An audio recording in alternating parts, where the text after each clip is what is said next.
we could see some good plays here on the Terrorblade. It's a very comfortable hero for him. Yeah. And they do have the Abaddon to back it up. We see this Master Tier Terrorblade. Hey, I'm looking forward to it. I don't know how the hero is going to do, though. Every time I've seen it, it's fallen pretty flat on its face. So we'll see if they can make it work. And I also think it's pretty hard versus Mars. Just all throughout the entirety of the game, Mars can do so many different things to slip you up, either pinning you and just focus firing you, which will probably be the case most of the times, but he is playing versus Abaddon, so some of the times there's going to be these saves. But he can just drop the ult down, and then Terrorblade can't hit inside of it. So until you get BKB, it's going to be really difficult for you to actually use your Metamorphosis very effectively, because you don't want to be inside the ult, but you kind of have to be. So yeah, we'll see how it ends up working. We're seeing sort of outside the TB, the anti-major. Anything here that's that you're liking to see? I mean, some of these heroes picked up a bit earlier than you'd normally expect. Now, Milan with this quite early Mirana pick in the draft. I mean, obviously one of his comfort ones, but do you see this as a game where Mirana's going to be able to have good impact with the movements? I've been just seeing Mirana is doing excellent across the board. I think this is a hero that's just on the up and up over and over again. Just power that you have early in laning phase with like this Blightstone build if you want to do your Solar Crest rush. Yeah. All your item builds are great. Moonlight Shadow is super effective throughout all stages of the game. Yeah, it feels good. I like it. And clever little start here. Milan's actually just going to instantly arrow the range creep before it even gets to the creep wave. All right. So they'll have a nice push advantage going onto the Terrorblade. And look at the wards too. Milan actually wards blocking with 2 sentries. He put a sentry on the high ground here to check if there was an obs ward in the enemy jungle, and then he also just blocks out the cants normally. Lots of preparation from Ghost Frogs is what that means. And do you feel that these two, you know, Bloodseeker Mirana's a dual lane, are they going to be able to put pressure? Oh, right, first blood up top.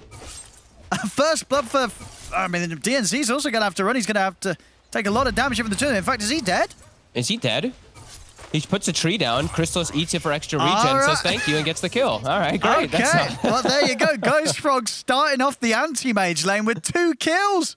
What happened here? Well, we see Funnick got in aggressive, and he messed up. He didn't do the numbers. He went in, and they just turned and killed him very, very easily. And he skilled stun. Huh. I didn't think he was going to skill the stun.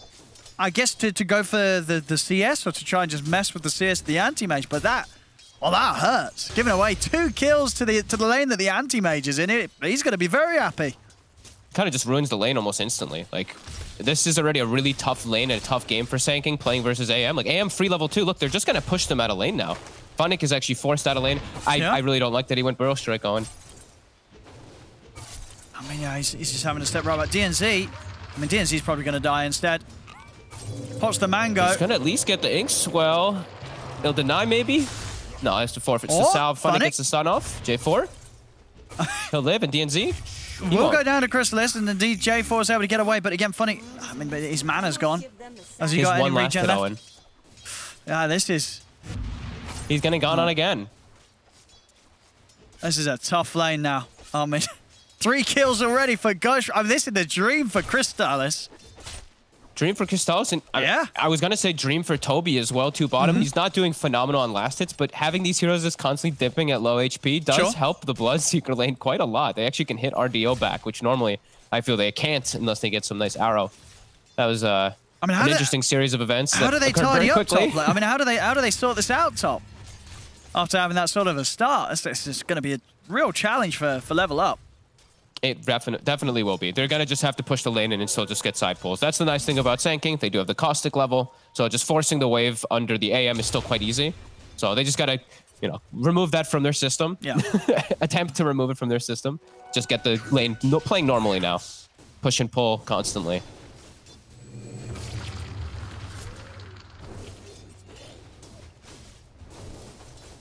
All right, well. Action-packed first 3 minutes in the anti-mage lane. Not something you really want to see if you're the other team. No, not at all. As elsewhere, as you said, down bottom. I mean, Toby getting just as much out of the lane as RDO, matching in CS here between the two of them. And over towards mid slightly for the Mars, but again, only very small. Very, very close matchup at the moment in the mid lane. As Funnick. And he's got the Inkswell buff. Crystallis steps out to the side.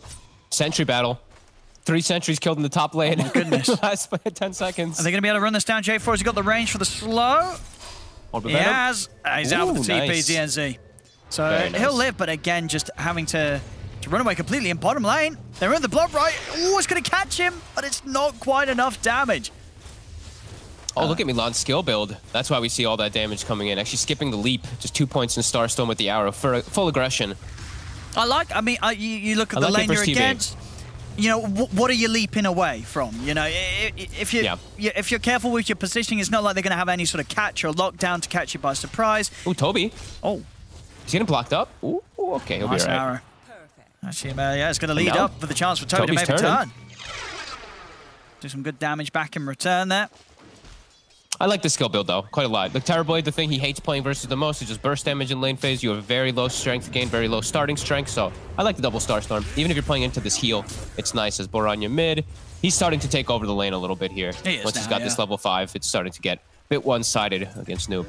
Oh, it's another kill top. Another kill top. 2-0-2 at 5 minutes in, Crystallis anti-mage. Yeah, this is the sort of start that you dream of when you're picking AM in that safe lane. And the thing is, like, in the overall scheme of the game, like anti-mage, you're playing in Sand King all throughout the whole stage of the game. It's going to be a great anti-mage game just because of that. Like, all the damage is pretty much just magic damage. Like, the Terrorblade's their only physical that's going to be contributing mid. Do manage to make the move here. DNZ's able to come across, help Noob get the kill onto Boranya. DNZ, even though, you know, top lane's been a bit of a mess, at least able to move over and help enable his mid laner. That's usually DNZ's big specialty, is the movements.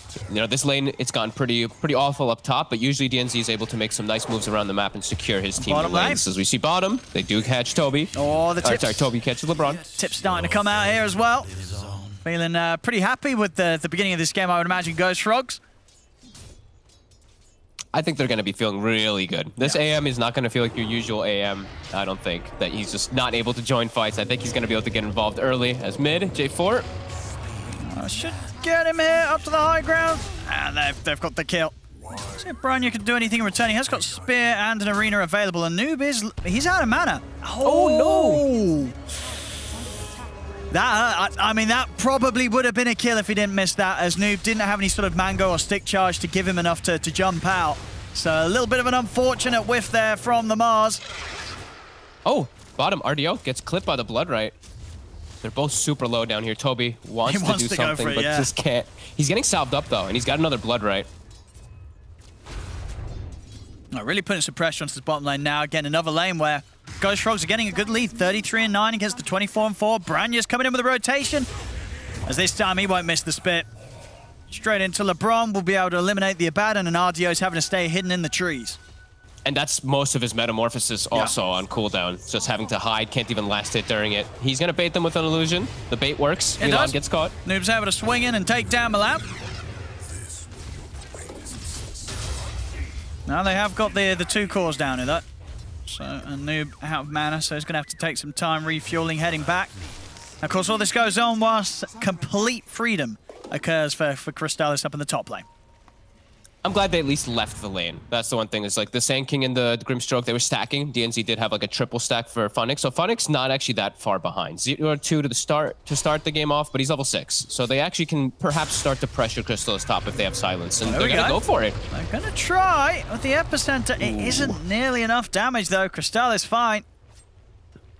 Back under the tower. I've seen Crystallis do this multiple times now, where he gets where he's in a battle lane. He gets the Wraith Bands, he gets the Treads, he has extra attack speed and stuff like that. And all these little things make the difference. Like into Phantom, if he doesn't have extra attack speed, perhaps they actually do get the Inkswell stun connection on him. So nice stuff from Crystallis getting stats. Here onto Funnick and DNZ. And he's a little low though off the back of this jump, but he's in with the Mana Void. Will get the kill. And he will go down in return. But I mean, he got a kill. He got a kill before he goes down. Didn't actually get the last hit on it though. But sure. No. I mean, he went in like he wanted to die there. I mean, you know, you're jumping into this SK and Grimstroke. You're probably going to die when you're as low as he was. I think he's a very bloodthirsty AM. He's got the battle build. He wants the battle. So. Yeah. Does die, though. So I would say that's actually the best kind of thing that's happened so far for the side of level up. DNZ's level 6 now on this Grimstroke. Has arcane boots and a keen optic. Like, this is a Grimstroke who's now fully enabled to make moves around the map. And like I was mentioning, DNZ he's the one to watch for this team about that early game, about that mid game to fix when things go problematic. Sure. So it's good that he's gotten it. And he's got great cores to play around with, right? The Sand King, the Void Spirit, they're making the jumps. They're going to be able to utilize that Ink Swell very, very well. Yeah, they just got to watch out, especially if they're going for Crystallis, about that counterspell, the initial go. So Funnick doesn't just stun himself, of course, as they're making the move bottom. Noob as well. He's got double Astral Step at the ready. DNC's got Soulbound. They're hunting. They're found, and Funnick will be able to turn and get the first strike out to the two of them, but Funnick very, very dead here.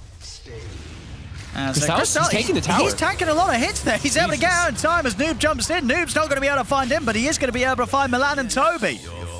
All right, I mean, I think they got a little carried away there after they killed Funnick, and they sort of were like, well, what do we do now? And level up very quick to punish them. They end up getting 2 kills, and Crystallis only just getting away. He nearly also getting caught out by that jump from Noob as Noob tries to throw out the Remnant and grab him.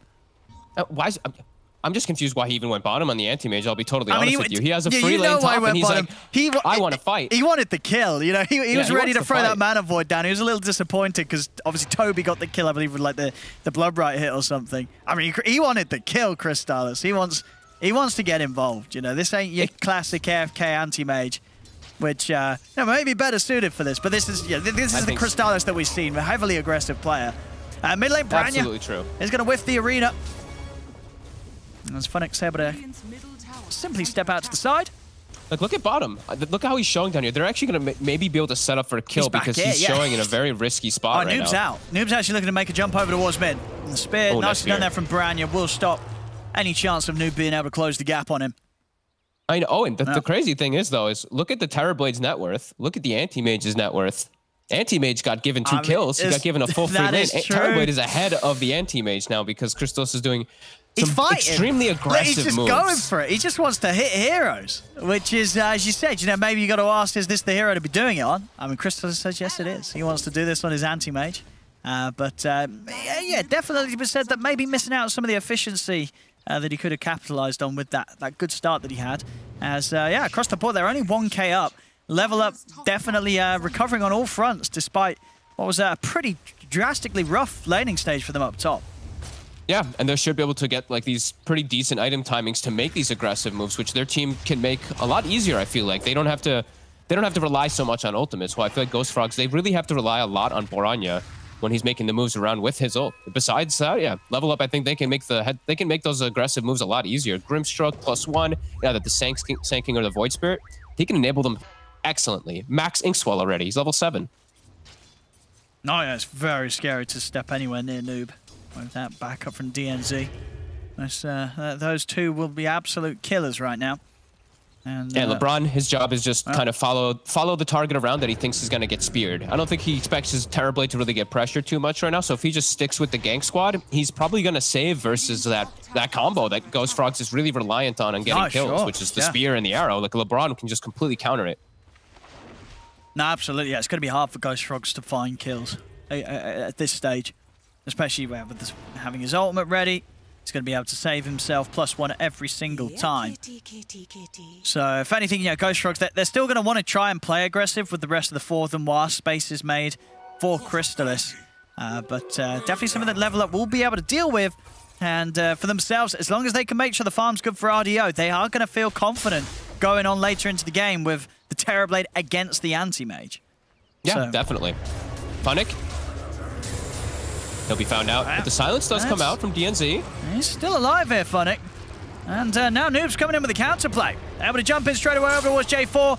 Crystallis, an early Mana Void here. The Rupture, that should do it. Rupture with the spear, they'll still get the kill. Funnick is able to get the epicenter off, tries to jump back in onto Toby and Branya. Inkswell buff on him as well, heads over towards the Realms of the Mars, but Toby's able to continue to beat down, get the kill, also pick up DNZ here. A triple kill for Toby, as this time Ghost Frogs, they will get the solid cleanup. Oh, and they all tip LeBron because they know where's the Abaddon during all this. Why is he playing around the Terrorblade top? He should be around his team in the jungle. If they had an Abaddon, these little heals could have been massive. LeBron slightly out of position, so Ghost Frogs will make him feel that pain extra. I mean, that is some big brain tipping. You know what I mean? That's how you got to do it in the pubs. Don't tip the guy that you just killed. Tip the people that weren't there when he died. So you can really build up that within-team animosity between one another. That's 400 IQ tipping there. I agree. I mean, he had TP available the whole time. Like, he has to be inside of these fights. He has to just follow where the Mars and where the Mirana is. As soon as he sees Boranya like drop ult, I want to see him just show up to that fight. Like, he's got to get there.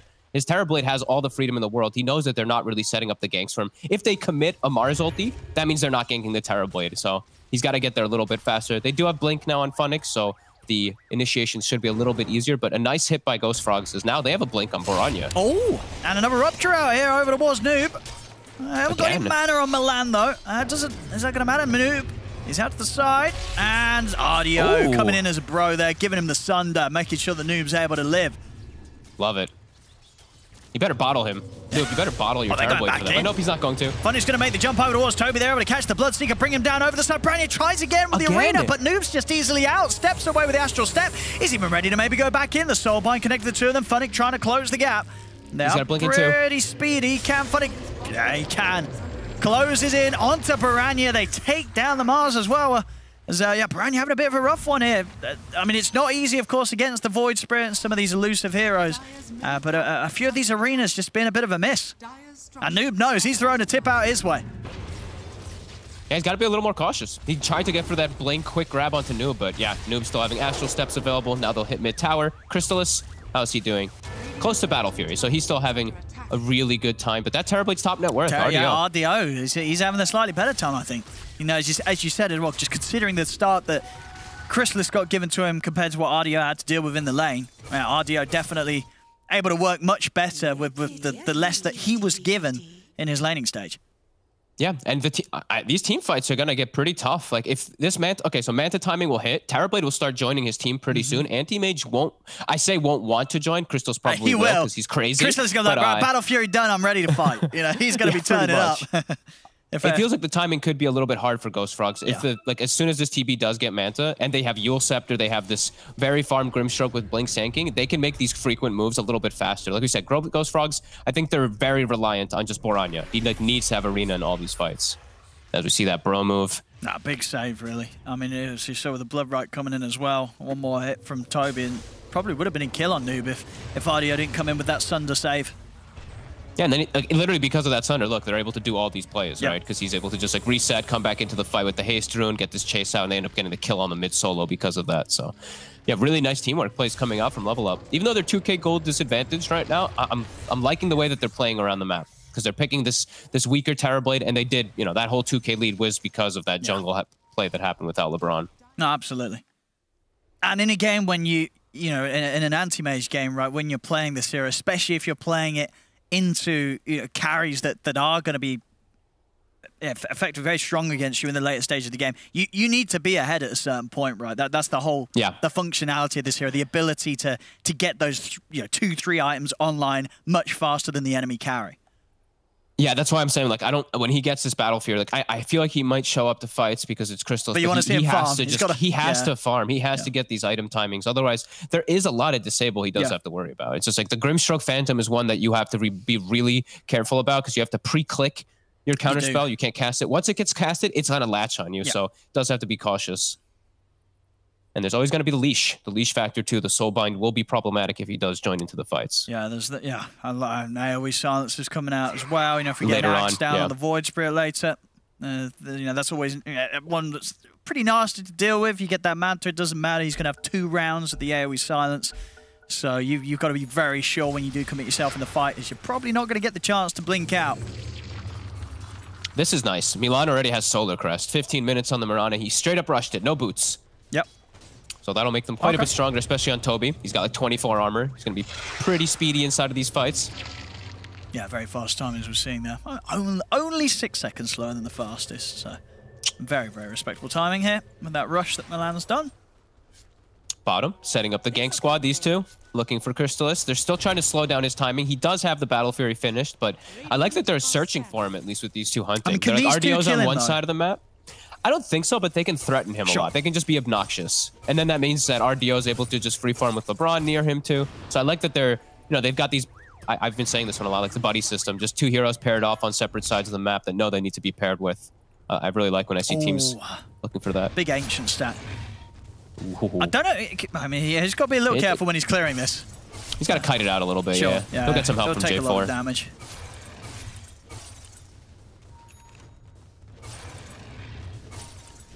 little bit of downtime here where I think it's benefiting Level Up quite a bit more. They've already shrunk that lead significantly down to from 2K down to below 1K. Getting just a bit more out of the map for now. Oh, there we go. Nicely cleaned up. Nice about 700 gold boost there to the AM. The Ancients are taken. Funnick TP's out of bottom to mid just to meet DNZ. Doesn't want to walk through his jungle in case of any wards, and then he smokes. It looks like they want to try to get some information around Triangle. Pass off the dust to Funnick. They got the Aether Lens on DNZ now too, so heavy cast range on this Grim. J4, he's going to be the target. Spells the smoke. Not necessarily the biggest of kills, but a kill nonetheless. Still moving, take down J4.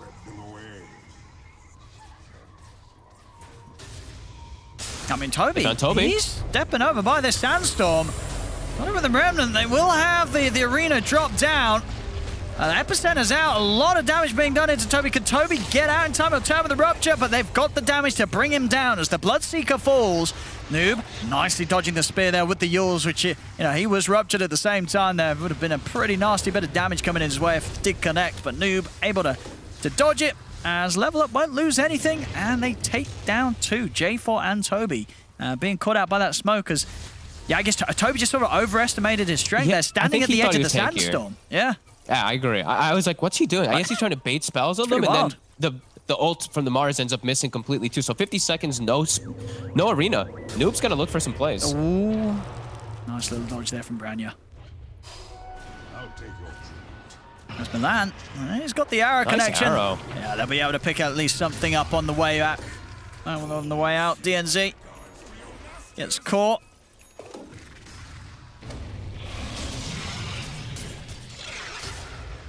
Trying to get something out of this kill. At least want to try to take out this tier 1 mid. They still have Glyph. LeBron's going to pull aggro on it, and they still have Funnick around, but no Epi.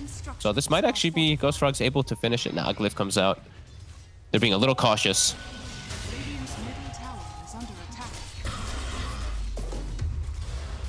So the farm game continues between Ardio and Chrysalis. Chrysalis is indeed, you know, he's headed to the jungle. He's sticking on his farming patterns. He's going to start surpassing that Terrorblade pretty soon, as long as he keeps just moving around and avoiding the fights. Mid. Making the move here. The Funnick has been ruptured. Silenced as well. Going to land the arrow too as Milan. Ooh, the snipe. So DNZ gets Baranya. Get back in on here. Milan.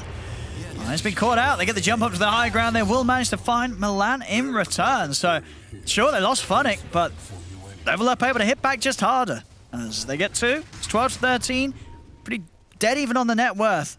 As indeed, as you said, Chrysalis has just taken up the top spot. We'll see if he can continue to just get that Manta into whatever he wishes to next. The moment has Skadi BKB queued up as his next items. I like that. Scotty's super effective versus these range carriers like Terrorblade. Just a really strong item anyway. Might need to go for I might actually have to go for something early. Might have to go for the BKB before that if he wants to fight, because it might be tough actually now that I'm looking at all of it. Like if he uses his Manta too early in the fights, then the reflection's going to start bothering him. There's a lot of different things he does have to watch out for in this AM when the fights kick off. For sure, yeah. As you said, has to save that Manta for reflection. But there's a lot of things that could come out to force him to use it a little earlier. So Ardio can be smart with the reflection and save it till he has already popped it out. And at that stage, if you blinked in and Manta's popped, you've got to be a little wary of that illusion beating back at you. It's going to hurt. No, absolutely. And there's a lot of things that later on that will definitely be tripping him up, just like Phantoms, etc. Like the AoE silences you mentioned earlier from Void Spirit. Noob's more than halfway on his way to that too. So a lot of different things that this anti-mage is going to have to be careful of how he does pop these Mantas. Level Up, I feel like they've got a pretty good timing here. If they're fighting around RDO, this anti-mage is not quite ready yet to fight. No Manta. There's the jump, Funnick. They'll get Milan it. Dragged back in by the Remnant. Easily having enough magical damage to burst through the Marauder. Ideally, something a little bit more than that, though. Just the support at the moment is not something for them to get too excited about. Oranya, he's showing himself in mid. Oh, my God. I mean, that was very scary. Yeah, whoa. He's out with a blink just in time, Branya, but definitely living life on the edge there as he shows himself mid. His life is getting pretty scary. He needs BKB on the Mars in order to play the fights easier. He's just at risk of just getting caught by anything. Like any of these stuns, he'll get silenced up, followed up, and won't be able to get his whole kit off. And they need his whole kit, as we've been saying. That Mars is so crucial for Ghost Frog's team fight. Did we get the shard? We did. So DNZ, he's got his shard. The oh my god. Ooh. They got vision though. The rupture on Noob. Noob's gonna go straight for the TP out. They got anything to stop it? They don't. Noob's out in time. Clean.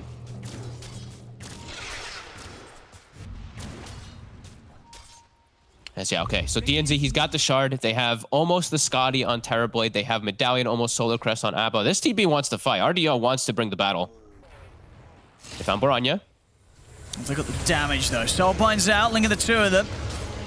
They're trying to push in on this RDO, making his way around the arena. Oh, they haven't got any further catch unless Funny wants to go for it. Blink up in a couple of seconds. I know they'll let them back away. But a fully defensive arena again, and he's had to use it a couple times. Like this, RDO didn't pop the meta just yet either. He's still hanging on to it. He didn't pre-pop it or anything. So they will have it for any fight that does kick off. But now there's no arena. Maybe they try for Roche. Yeah, it looks like that's actually the play. Absolutely. I mean, with meta available, you step over to this pit. I don't think you're not winning a team fight against Level Up right now with those ults on cooldown. And they're going to take this pretty fast hit with the damage from RDO. He's got one hell of a timing. Yeah, Scotty. Yep. Manta is finished up on the anti-mage, approaching that next item, but it doesn't feel like he can fight into this. He is extremely high level. That's one thing we do have to always point out for anti-mage. Sure. Since you're the one killing the creeps, you're level 19. Terrorblade's only level 14, about to hit 15. So he does have quite a big level advantage. Oh, Funnick. Funnick. He's found the catch. They're in, and they've got the damage. J4's going to look for the TP out. He's not even going to make it out. Oh, but they're at the hit spot. It does mean that they turn their attention over towards J4, and Milan's actually able to get away because of that. So Milan will definitely be happy with that move from J4. Getting caught instead of him.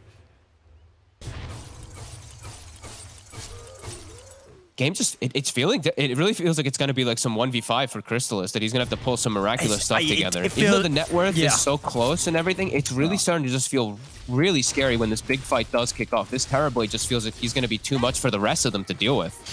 And it just feels very hard for the anti-mage to do it against the Terrorblade in this game. Because of how farmed RDO is, the fact that RDO has just kept up in farm over these first 23 minutes. You know, he's doing perfectly on the Terrorblade. So a real challenge here for Crystallis. But, you know, we've seen him do it before. Boranya? And Noob's going to be fine. And he does have a tendency to do this. I think we saw like last season where they'll just slap out the anti-mage rather, you know, aggressively and in a position where he's not afraid of what they draft against it or whatever they're playing. You know, very, very confident anti-mage player. And we'll see if it pays off here. Yeah, very aggressive anti-mage player as well as J4. Does spot out the haste rune. This'll come in handy.